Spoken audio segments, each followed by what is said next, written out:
Guys, let's get your English sounding really, really British. Are you up for it? Yeah? Okay, because I'm going to give you the what, the when, and the why of the Glottal T. This is going to be super useful, guys. So let's run the intro.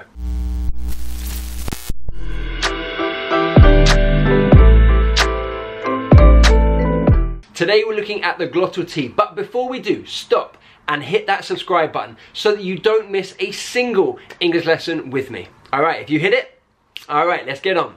Now, what is the Glottal T? Well, we have two T sounds, the true T and the Glottal T. Take the word water. With the true T sound, water, water. With the Glottal T, water, water. As you can see, the sound of the Glottal T is made when the flow of air is stopped and then released. Water, water. So I'm stopping the air and then releasing it. Water. Which accents use the Glottal T? Well, most British accents will probably use the Glottal T, from Cockney right through to Glaswegian. Also, these days, you'll find the Glottal T in contemporary received pronunciation. Most people think of received pronunciation as not having the Glottal T, but the contemporary modern day form, you'll find it there. I remember at school we were told not to drop our T's, which means to use the Glottal T sound, because it sounded improper. But I think, although some people still hold that view these days, it's changed a lot, and the Glottal T is found so much more commonly in everyday English. So it's used across the dialects and accents in Britain. Why do we use the Glottal T? Well, very simple. It makes our life easier. It's easier to say some words. You need to make less effort. Your mouth needs to move less. It's just easier. So for example, water and water, the second one, the Glottal T, it's almost no effort for me. Water, water, instead of water. So when we're speaking quickly, when we're speaking naturally, the Glottal T helps us to communicate in an easier, more direct fashion. When do we use the Glottal T? Well, let's look at 4 main times when we do and do not use the Glottal T. You'll find the Glottal T at the end of words. For example, light, right, at, that, cat, flight, report, etc. You'll see in all those examples, I didn't pronounce the T with the true T sound, I pronounced it with the Glottal T. You'll also find it in the middle of words. So for example, water, daughter, bottle, Twitter, forgotten. Now it's important to know when not to use the Glottal T. So when a T appears before an unvoiced consonant, we'll say it in the true sound. So for example, before an S in the ST, Instagram, Instagram. I'm not using a Glottal T there, Instagram. Because of the unvoiced S, I'm pronouncing the T as well. Sister, sister, again, the S and then the T sound there. Also in front of the unvoiced consonant of F, so lift, lift. I can't use a Glottal T there. Also, we don't use the Glottal T at the beginning of a word. So if you have a T at the beginning of any word, you say it in the true way. So teacher, tangerine, top. We're using the true T sound there. Now let's look at when you might use the 2 T sounds together in the same word. For example, tomato, tomato. Now that first T, that has to be a true T, t. Now that second T sound can be a Glottal T.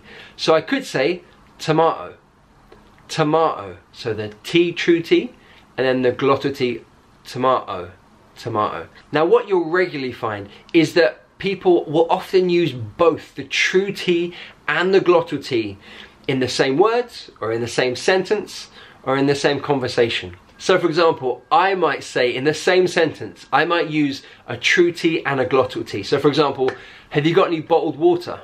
Have you got any bottled water? So you'll see that I've used the glottal of bottled, and then water, I've used the true T sound. So even in the same sentence, I could be using both sounds. Now I find it in my personal use of English that I'll use both. Now if I'm being more careful with my words and maybe I'm in more formal situations, I will use the true T sound. If I'm in a very casual setting, very informal, then I'll use a Glottal T. So usually with my friends or If I'm out on a night out, I'll use the Glottal T. The use of Glottal Ts can depend completely on where you are, who you're with, how you're feeling. So many variations. Now, should you use the Glottal T? Well, this is completely up to you.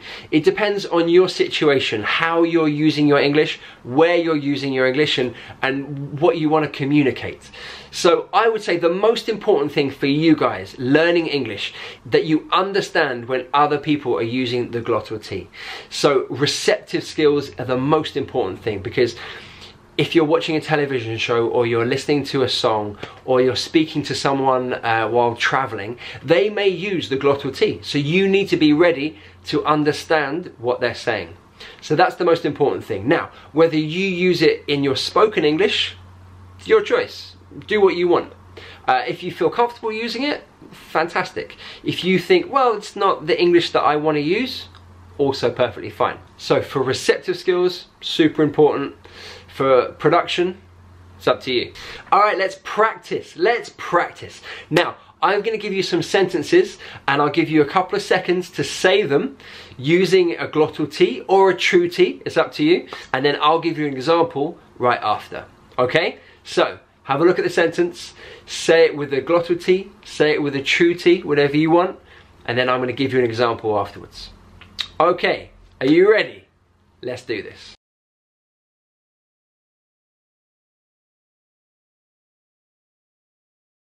I'd like a little bit of cheese, please. A little bit. A little bit. My daughter doesn't use Twitter. My daughter doesn't use Twitter.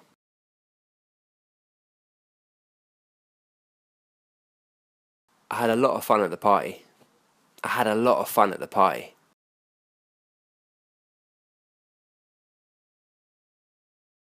Come to my apartment tomorrow. Come to my apartment tomorrow. All right, how was that? Did you enjoy it? Was your example similar to my example?